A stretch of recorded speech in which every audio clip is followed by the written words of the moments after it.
दोस्तों, क्या आपको पता है दुबई का गोल्ड इतना मशहूर है कि इसे सिटी ऑफ गोल्ड भी कहा जाता है। और यहाँ के सेक्स गोल्ड पहनते ही नहीं बल्कि सोने की गाड़ियों में घूमते हैं और सोने की चीजों को खाते भी हैं। दोस्तों, दुबई में सोना ऐसा है जैसे हमारे भारत में आम। आज की इस वीडियो में मैं आपको बताऊंगी दुबई में सोना इतना सस्ता क्यों है और आप वहाँ जाकर कितना सोना वहाँ से लेकर आ सकते हो। सिर्फ यही नहीं, मैं आपको बताऊंगी कि दुबई इतना सारा सोना लाता कहाँ से, कहीं दुबई में सोने का कोई कुआं तो नहीं। इन सभी सवालों के जवाब आप इस वीडियो में जानने वाले हैं। तो चलिए वीडियो शुरू करते हैं। दोस्तों, दुबई में लोगों के पास इतना पैसा है कि कई बार वो सोच में पड़ जाते हैं कि आखिर हम इन पैसों को खर्च कहाँ करें। तो इसलिए वो गोल्ड की ऐसी ऐसी चीजें बनवा लेते हैं कि कोई सोच भी नहीं सकता। सिर्फ यही नहीं, बाकी देशों में तो लोग गोल्ड की ज्वेलरी बड़ी ही मुश्किल से खरीद पाते हैं, लेकिन यहाँ तो शेखों ने अपने घरों को सजाने के लिए सोने की परतें चढ़ाई हुई हैं। जैसे कि बुर्ज अल अरब के अंदर के नज़ारे को देख सकते हैं, इसमें ज्यादातर चीजें सोने की बनाई गई हैं। दोस्तों, ज्यादातर लोगों को ऐसा लगता है कि दुबई का विकास तेल और टूरिज्म की वजह से हुआ है, लेकिन ऐसा बहुत कम लोगों को पता है कि दुबई के विकास में उतना ही योगदान गोल्ड का भी है। यहाँ पर एक गोल्ड की इतनी बड़ी मार्केट है कि करीब 1000 दुकानें तो उस मार्केट में ही है और इस मार्केट में 1000 किलो तक का सोना एक दिन में बेचा जाता है। सबसे पहले हम बात करते हैं कि आखिर दुबई में इतना सोना आता कहां से है। दरअसल दुबई साउथ अफ्रीका से बड़ी मात्रा में कच्चा सोना इंपोर्ट करता है और उससे एक से बढ़कर एक ज्वेलरी तैयार करवाई जाती है और जैसे ही इस पर दुबई की स्टैंप लगती है तो फिर गोल्ड का प्राइस दुबई में चल रहे गोल्ड के प्राइस के जितना हो जाता है। दोस्तों, दुबई में सोना इतना पॉपुलर है कि वहाँ गोल्ड को जीतने की गेम भी खेली जाती है और कुछ लोग ये गेम खेल कर करोड़पति भी बन चुके हैं। दोस्तों, सिर्फ इतना ही नहीं, आपने देखा होगा कि ऐसे बहुत सारे लोग हैं जो दुबई से सोना चोरी छुपे अपने देश ले जाते हुए पकड़े भी जाते हैं। क्या आपने कभी सोचा है कि दुबई का सोना ही इतना मशहूर क्यों है? क्योंकि दुनिया भर में सबसे प्योर गोल्ड दुबई में ही पाया जाता है,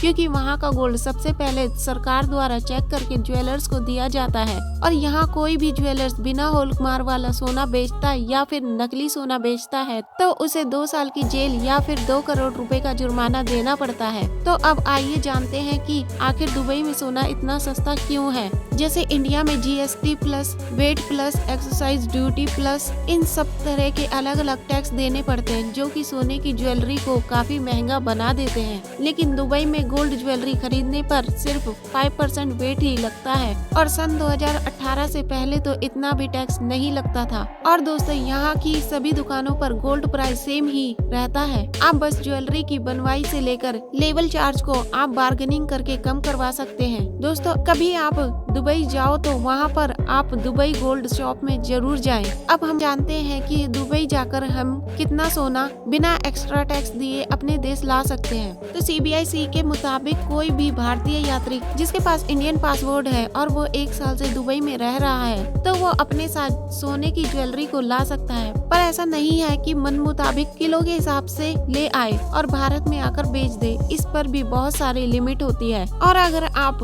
पुरुष यात्री हैं तो आप अपने साथ 20 ग्राम सोना या इसकी कीमत 50,000 से ज्यादा ना हो उसे बिना टैक्स के वहाँ से ला सकते हैं। और अगर आप फीमेल यात्री हैं तो आप 40 ग्राम गोल्ड या फिर 1 लाख रुपए तक की गोल्ड ज्वेलरी को दुबई से ला सकते हैं। और अगर आपको इससे ज्यादा सोना दुबई से लाना है तो फिर आपको कस्टम ड्यूटी देनी पड़ेगी, जो कि पहले 10% थी और अब 12.5% हो चुकी है। लेकिन इसके आगे भी बहुत सारी लिमिट होती है। अगर आप दुबई में 6 महीने से ज्यादा रुके हैं तो आप 1 किलो सोने को बार या कॉइन के रूप में ला सकते हैं। और अगर आप इससे भी ज्यादा सोना लाना चाहते हैं तो इस पर 36.5% की कस्टम ड्यूटी लगेगी, जो कि भारत के सोने से भी काफी ज्यादा महंगा पड़ जाता है। तो ये थी आज की वीडियो। वैसे अगर आप कभी दुबई जाए तो वहाँ से गोल्ड जरूर खरीदे और उसका बिल अपने पास जरूर रखना। दोस्तों, जो लोग दुबई जा चुके हैं वो अपने एक्सपीरियंस कमेंट में जरूर बताएं और इस वीडियो को लाइक करें और चैनल को सब्सक्राइब करें।